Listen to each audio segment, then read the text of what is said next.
Tips with Toni. Tips with Toni. All about nutrition from your favorite dietitian. Everything you need to digest in your mind. Tips with Toni. Tips with Toni. Making you healthier one bite at a time. With Toni. Woo. Hello, and welcome to the Tips with Toni podcast. I'm Toni Marinucci, your registered dietitian, helping you get healthy one bite at a time. This next interview is with a chef, and I could not be more excited for you to hear it. I've never had a chef on the podcast before, and so many people tell me that they don't eat healthy because they don't know how to flavor their food. They want something that's fast and easy, and we know convenience processed foods are fast and easy. And they might have a tiny kitchen, or they don't know. They hear about these appliances like a crock pot or an Instapot, but how do you use it? In this episode, you will learn how, and it will really, really help you to make healthy food fast, efficiently, and flavorful so it can taste good. So you obviously want more of it. Diana is a chef, like I said, and I actually am going to be having her in my private Facebook group to do a part 2 to this part 1 episode. So if you're hearing this before October 9th and you're not already part of the Facebook group, you definitely want to join my Healthy Lifestyle Support Group with Toni. It's in every single show note of every single episode. It is a Facebook group of like-minded individuals who are ready to end the cycle of dieting and commit to healthier living. And you are going to learn more from Diana in my Facebook group on Wednesday, October 9th at 1 p.m. Eastern Time. It will be there for you to refer back to if you're listening to this after October 9th. However, I strongly encourage you to attend live if you can, because it's going to be Q&A style. So in this episode on the podcast, I have very specific questions, but they're not your specific questions. So if you have individualized questions about how to cook certain dishes, about, your life and work-life balance and what foods would fit best for that, then you definitely want to attend the live. You definitely don't want to miss it. So make sure you join the Facebook group before the 9th if you can, so you can ask your questions prior, and then they will be answered on Wednesday, October 9th at 1 p.m. Eastern Time in the Facebook group. All right, so I hope you guys have been enjoying these episodes. I know you'll enjoy this one, and I'll talk to you guys soon. Enjoy. Hi, Diana. How are you? I'm good, Toni. How you doing? I'm doing great. So excited to talk with you. One, because personally, I think I can learn a lot from you. But two, I know my listeners for a fact are going to learn a lot from you. We've never had a chef on the podcast before. So I'm beyond excited to talk with you today. I think they're going to provide so much value. I know for a fact, this is going to be amazing. So I'm super excited. I'm excited too. I love being able to talk about what I do day in and day out. Because when you do something so frequently, you take for granted that other people don't think on the same wavelength. 100%. And imparting that knowledge, like something so small, like, adding tomato paste to ground turkey to give it more flavor, is like a healthy and natural way to do it. But it's funny that until someone showed me that, I didn't know. So now it's one of those things that I don't even think of to tell people. And then when I do, they're like, oh my God, that worked out so well, So Absolutely. So we're definitely going to get into that. I love that you already gave a tip right away. This is why I know it's going to be good. So why don't I always start with having you introduce yourself, saying a little bit about who you are, what you do, and why you do what you do. Okay. So my name is Diana. I have a company called Little Chef, Little Kitchen. I'm a private chef and catering service. And when I started my business, I mainly focused on doing in-home cooking and in-home experiences for clients. And I didn't realize how popular it would become so quickly that I actually switched my in-home services to a meal prep service so that I could cook a lot of meals at once for a lot of people at one time and be able to provide for everyone so that I didn't have to turn anyone down. And it's actually working out much better in that aspect. So, and the meals that I make are mainly Whole30 and paleo compliant, which means that they're gluten-free, grain-free, dairy-free, and processed sugar-free, but they're super flavorful, delicious, and they are great fuel for your body. And so the reason I do what I do is because I found myself doing it for friends and family to start. And I found that if my friends and family need this service in their lives for whatever it is, even if it's just temporary, there's got to be people out there who need this. And a lot of my clientele are first-time mothers. Or mothers who have just had their second child and just don't have that extra time. If you have an hour, are you going to take a nap or are you going to cook a meal for your family? And on top of that, your toddler only eats orange food. So, you're so busy making food for your little one that you forget to make food for yourself. So that's really how my business came to fruition. I love that so much. Like, it's not even about it's really so many, I love what you said. Sometimes our situations are our situations and we can stress ourselves out and trying to figure it out. And I think with the tips you're going to give today, you're going to show people that it's not as complicated as you think it is to prepare your own food. But it doesn't hurt to pay for something that's going to bring you convenience and not having to cook, not having to clean up, not having to worry or stress, that is also good for you and tastes good. I think that's amazing. So thank you for having this service. I think it's awesome. Really, really, it's definitely needed today. So I guess let's just start. I have a couple basic questions that I know my listeners are definitely wondering.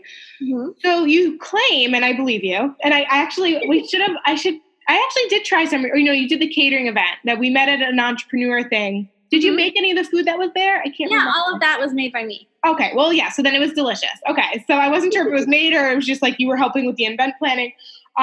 Delicious. So how do you can you give us some tips on how to flavor healthy food? A lot of people tell me, I don't eat healthy, it tastes gross, it tastes bland, it tastes boring. So what are some simple things you would give to someone? Maybe 3 tips. One is get to know your spice cabinet, right? Get to know your spice cabinet. And on top of it, especially this time of year, get to know your herbs really, really well. Because I know a lot of people tell me I hate buying herbs because they turn before I can even use them all. And what I tell them is turn it into pesto, put it in a blender, put it in a food processor, throw it in some olive oil. There's so many ways that you can preserve it or just find a repurpose for it. And it makes your food elevate that much more. Yeah. It doesn't take a lot, but at the same time, there's ways to store it so that you can use it all before it goes bad. Make a dressing out of it. I have a recipe actually on my website, Instagram. It's on one of those for green goddess dressing, where we take all those extra herbs and we blend it up with garlic, vinegar, and oil and turn it into a salad dressing. That is a wonderful tip because I definitely experience that, especially if you don't have a big family and you're really just by yourself. It's how much herbs do you buy? They sell the parsley by the bunch and the cilantro by the bunch, but it's do you really need a whole bunch? And even though it's only it's less than $1 or whatever it is, it's super cheap, but it's also you're not going to use it. Yeah, and then it's I don't want to throw it out. I hate throwing out food, so what do? And literally, it's the easiest thing. Throw it in the blender, and if you need to sweeten it up a little bit, use a piece of fruit. Use some orange juice or apples or grapes or even dried figs, dried dates. Those are what I use to sweeten food when I'm trying to stay away from processed sugars and, artificial sweeteners. We don't really use that in our kitchen, any of those things. Yeah. So where can they find that recipe? I believe it's on my Instagram. Okay, so I'm going to have all that at the end. Everything is going to be in the show notes, your Instagram and stuff. Great. So that's really good that people can go back for a reference. Mm-hmm. So what you're saying is don't be afraid to buy herbs. Yes. And you can use them in your cooking, but you could also put them into a dressing. Yes. Is there anything else you can do with them? Can you freeze them? Do they freeze well, or? Some of them, if you blend them into like an olive oil, or like freeze the olive oil with the herbs in them, Right. you can definitely use them that way. Because you can buy frozen herbs I've seen them before. They're in like cubes. Yes. You can That's exactly what they do. And then you just put the oil in the pan and it'll sizzle out, and then the herbs will be in there and your oil will be super flavorful. Wow. That sounds perfect. Wow. Okay. Very cool. So that was super helpful. Thank you for that. Now, you also mentioned spices. Do you have any kind of go-to spices or something that you might want to give us some, what's that word? I don't know. Enlighten us? So spices that I love to do like a simple blend of salt, pepper, paprika, garlic, and onion. I literally throw that on everything. Garlic powder, onion powder? Garlic powder, onion powder. If you use the granulated versions, you just use a little bit less. Okay. Because it's more potent. But yes, it's salt, pepper, paprika, garlic, and onion. Nice. Literally brings flavor to everything. I put it on fish, chicken. I put it in ground meats, frozen spinach. Mm-hmm. It's a great like base of flavor. Oh. Yeah. Yeah. I love that. So I use all those. I use paprika sometimes. Mm-hmm. I don't always use paprika, but that is one of my go-tos is salt, pepper, garlic powder, onion powder. It's like, honestly, I grew up watching my mom do it. That's a lot. I learned a lot of my cooking from just watching my mom.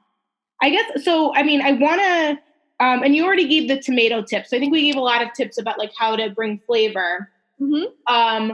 But this kind of just came to me as like, I think a lot of people who are, I think I grew up watching my mom cook. Yes. I went to school to become a dietitian, which we have to take culinary courses in order to pass and all that. So I guess for someone who's not really comfortable in the kitchen, or they don't really know how to cook, or maybe they're on a time constraint, what kind of tips do you have for someone who really, like, let's just say they don't know how to cook and they're probably not going to take a course anytime soon. Okay. So, like, how do they make something super quick and super easy that I think would help them to prepare something a little bit more nutritious? Get really friendly with your toaster oven. Toaster oven. Okay. I love using the toaster oven. And my husband is that person. He doesn't really cook. He's not very he just has no interest in it. And he, claims. Well, because you do it for him. Yeah, I know. And he's like, and I just don't have time. And that's what we have you for. And I'm like, well, I'm not always around. So you need to figure it out. So, I taught him how to roast vegetables in the toaster oven. So that, it's just for one. And he'll do like potatoes in the toaster oven. So literally, if you can just find vegetables that are cut or cut them yourself, toss them in a little bit of oil and seasoning, put them in a tray in the toaster oven and just set it to toast. That's so easy. Yeah, and you'll have yourself some nicely roasted vegetables. And also, I will say, that sounds like a perfect idea in the summer when it's super hot and you don't want to put your oven on. Correct. Your stove, it's that a lot of people tell me that, and I believe it. It's true. It's like, especially if you don't have central air, we're not all blessed with being able to afford central air. It really is a lot to put that oven on, and it's really hot, and you want to have vegetables. You don't have you're not fortunate to have a grill where you can go outside. Yep. I think that's a great thing for, definitely in the summer, and then also just having something quick. Yeah. I mean, in the summer, I tell most of my clients, your three best appliances to use are your toaster oven, a crock pot if you have one, and an Instant Pot if you have one. Mm-hmm. Because then you're not touching the stove and you're not touching your oven. Totally. I'm glad that you mentioned crock pot and Instant Pot. crock pot, let's talk about first, because I feel like in the fall, I don't know why, is it like a thing? It's crock pot season? Like, I don't know why in the fall, which honestly, it sounds like in the summer when it's super hot, it makes more sense to have a crock pot season. But I guess, I don't know, maybe because of soups and stuff, but we're entering into crock pot season. Yes. What are some of your favorite crock pot recipes? Maybe we can do 2 of them. Ooh, I love a good pot roast. Okay. I love a good pot roast. And I love, I love all soups. Any soup. Mm-hmm. It's just delicious and it's easy, and the crock pot is just one of those dream inventions where literally set it and forget it, and you can do a delicious meal. Totally. So pot roast, like right now, pot roast is actually on sale at most supermarkets. Mm-hmm. Because it's crock pot season, so you can get a pot roast for like $2.49 a pound right now. Mm-hmm. And living in New York City. So if you're outside of New York City, it's probably less. And, throwing in the potatoes, carrots, onions, the pot roast, and making your sauce and broth in there, and then just letting it sit for hours while you're working. You come home and it's super tender meat. Potatoes are ready and you've got yourself a meal for a few days. Yeah. So, and like you said, very affordable. Mm-hmm. Potatoes are super cheap. Pot roast is cheap. Carrots are cheap. Yep. So if you want to add some green, you put it in the toaster oven. You said before we started recording, you said you do asparagus in the toaster oven. Asparagus in the toaster. So that's amazing. Yeah. That's amazing. Yeah. And a lot of times we'll throw kale or collard greens or something in with the pot. Yeah. And then the way you don't even need to do anything else. You could just have it all in there. Yep. Yeah. So awesome. It's really a one pot meal. I love that. So, and then what's one of your favorite soup recipes? I am a big fan of, butternut squash, but not like a puree, where it's actually still in chunks. Mm-hmm. So I'll usually do butternut squash and white beans. Or I'll do a butternut squash chili instead of using an animal protein. I'll use the butternut squash as the real meat of the chili. Mm-hmm. And I'll do the same thing. I'll throw the butternut squash in there with some chopped greens, tomatoes, onions, tomato paste, chili spices, and I'll just let it go. I love that. That sounds so good. So good. You could even balance that with your pot roast. So you make a ton, and then do you freeze a lot of your soups? Yes. Yeah, so you freeze some of it, and you freeze half your pot roast if there's only one person. This is one thing, I did a meal prep webinar, and the one thing I could not stress enough was if you're one person, still cook like you're feeding a family of 4. Yes. I always tell people that, cook once and then eat twice. Always prepare more, especially if you have freezer space. You can't go wrong with that. So I think that's really, I think that's great. You have that really big meal that can last you, for a couple of days, or you can throw it in the freezer for another day when you're kind of running and you don't have anything to prepare. So I think those are really, really great tips. Yeah. We actually had a meal prep club at my old gym where there was 4 of us, and each one of us would pick a different meal to make every week. And we would make 5 servings of it. And then we would all trade servings. I did that once, a soup swap.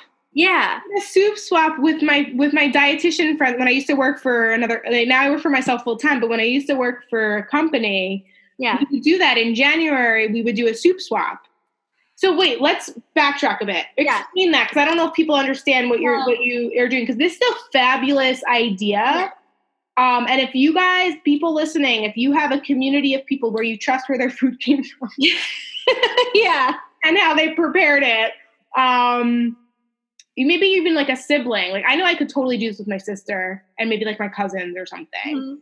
Mm-hmm. But okay, so explain again what you did. And Yeah. Okay. So I was in a group of women. There was 4 of us, and we would always go to the gym together and take these 3 classes every week together. And so we would always like do partner work and everything. And so we were talking about like how none of us had the time to really meal prep because at the time, this was before I started my chef career. I was working full time, and like everybody else, like I would go to the gym or go. It was either go to the gym or go home and cook dinner. Mm-hmm. Right. Because I would get out of work at 6:30. I'd take a class at 7, get out at 8. Like, what am I going to do? Mm-hmm. So we figured it out that if each one of us once a week would meal prep, like say I was going to meal prep, lemon rosemary chicken with potatoes and vegetables. Mm-hmm. I would prepare 5 servings of that meal. I would keep 2 for myself, and then I would package 3 more. And then, Michelle would make turkey chili. She would make 5 servings to keep 2 for herself, and she would package 3 more. And then the other 2 people would pick something else and do the same thing. We'd show up at the gym, and then we'd all exchange what we'd made for what they'd made. Mm-hmm. So all of us had 5 meals for the week when we were super busy. I can't even express why I like knew this concept. I've done it before. I feel like anybody who's listening to this podcast right now is just going to be like mind blown and like they're about to like chat, like hit up all their friends. Like, do you want to do this? You're so right. Cause you're increasing variety. You're decreasing your time and energy. Mm-hmm. And you're learning, I would say, like the way someone cooks or prepares something. I'm sure you could have taught a lot of people stuff in that moment, or they flavored something differently. You learn from each other. And you have that accountability. I think that's amazing. Yeah. So that was like one of the things that was like, oh yeah, I guess meal prep can be easy, because we were all like complaining about it. And then we were like, why don't we just meal prep for each other? Oh my God. Yes. Yeah. Oh my God. We could end this now. No, I'm just kidding. I'm saying, like, if you don't have like a ton of freezer space or whatever it is. Mm-hmm. Mm-hmm. That's another way to get around it. Yeah. Awesome. I love that so much. Okay. Awesome. So we went, you mentioned the Instapot.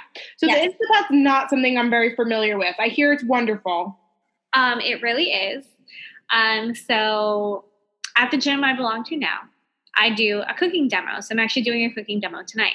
Nice. And so many people here have an Instant Pot. They've gotten one. They're like, oh my God, I needed one. I got one, but I don't know how to use it now. So I teach classes on how to use it, and I like to show people how easy it is. So what I do is I actually build a meal before we take class at the gym. I set it, I take class, I come out, and the meal is ready. Wow. How cool is that?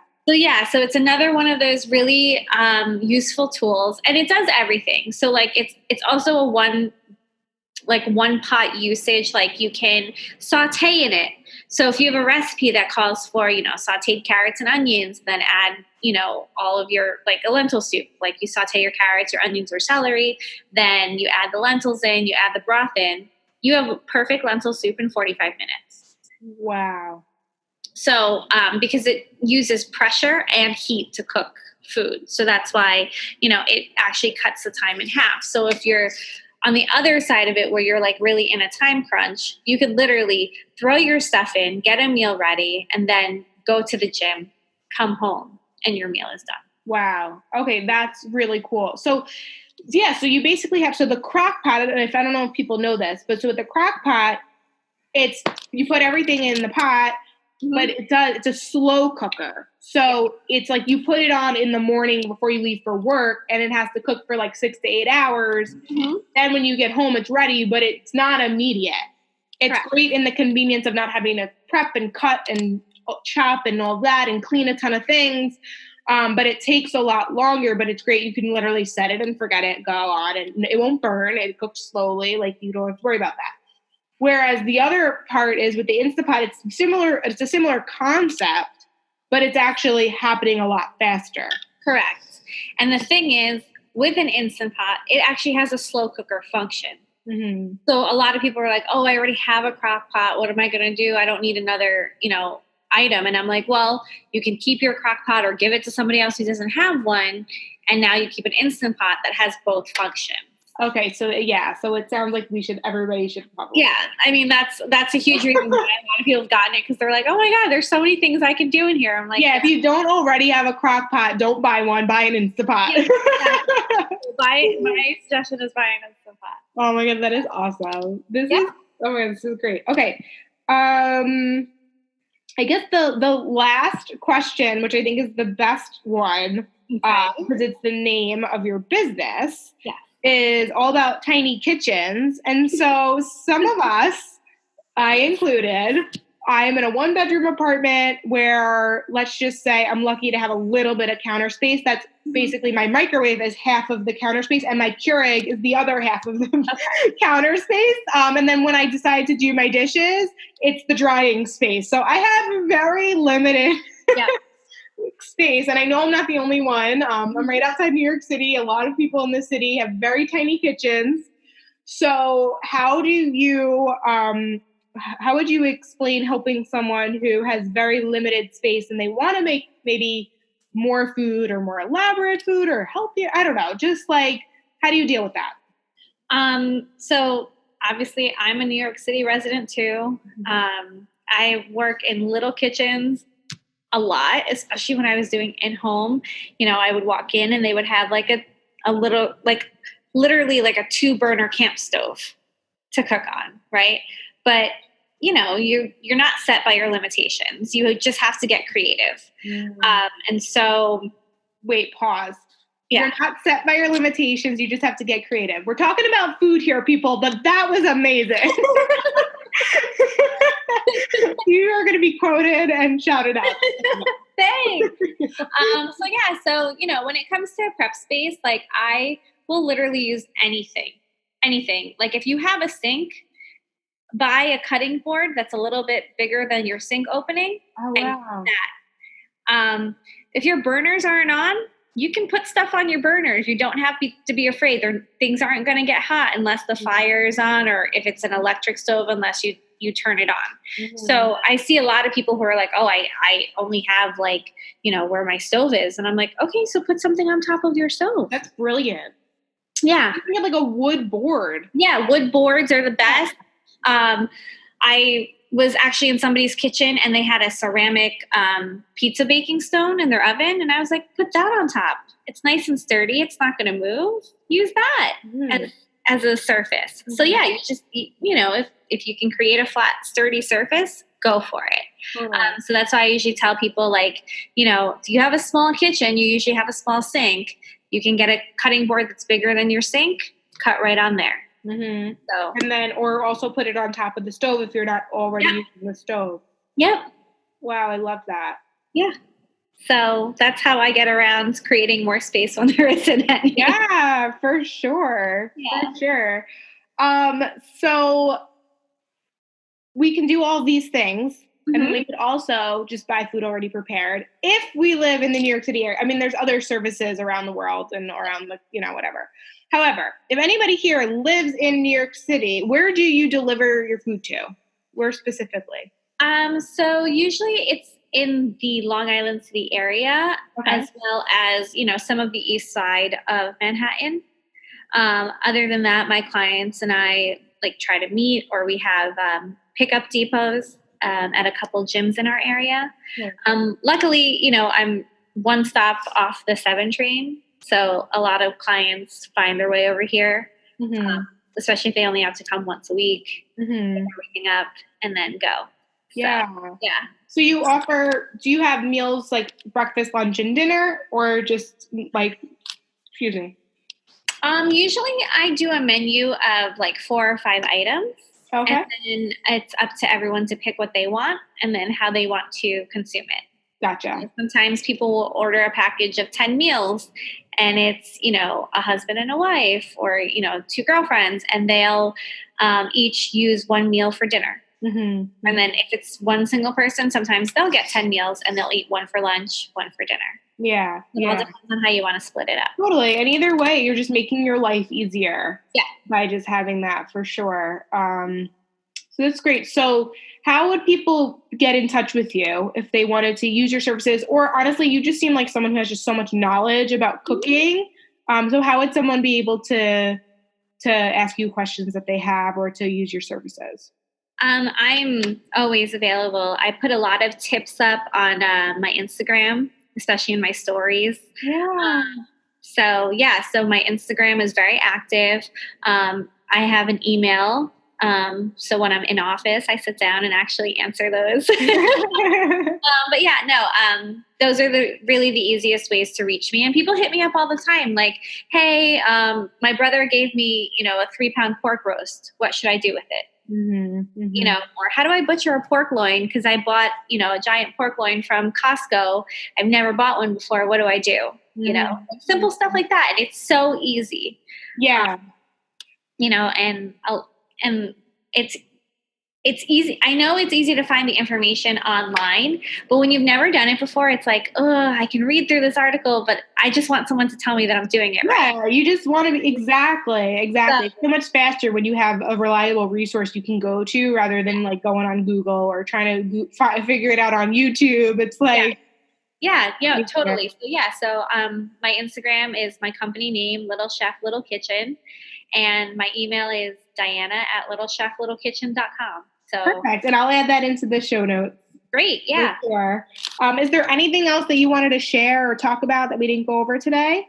No, I think that's pretty much it. I just love the fact that like in today's society, I see more and more people who are so interested in knowing where their food comes from, how to prepare it themselves, how it's prepared if it's not prepared by their own hands. So it's just a really nice thing to see. I welcome any and all conversations about it. So thank you for having me here today. My pleasure. This has been amazing. I have a feeling this is going to be a super popular episode. So we might have to have you back. We'll see how the response is, but I have a feeling people are going to want to know maybe more specifics or, stuff like that. But thank you so much for your time. And I will talk to you soon. Yes, for sure. Thanks, Toni. Thanks, everybody. Bye. Wow, was that not another amazing episode? I really hope you guys found that as valuable as I did. If you enjoyed it, please screenshot this, share it on your story, tag me, tag Diana, and do not forget to attend the live in the private Facebook group on October 9th at 1 p.m. Eastern Time. Super excited to have a part 2 to this episode there. And if you're not already subscribed to the Tips with Toni podcast, please subscribe. Give me a 5-star rating, write a positive review. It allows other people to find the podcast, aka learn this very, very helpful information. It will also remind you and notify you when a new episode comes out, which is every Monday and every Wednesday. I really, really appreciate you guys taking the time out of your day to listen to the podcast, to share it on your story, to be a supporter of my page and of my podcast and of my business and just of my mission of helping you be the healthiest version of you. So thank you from the bottom of my heart. As always, this is Toni Marinucci, your registered dietitian, helping you get healthy one bite at a time.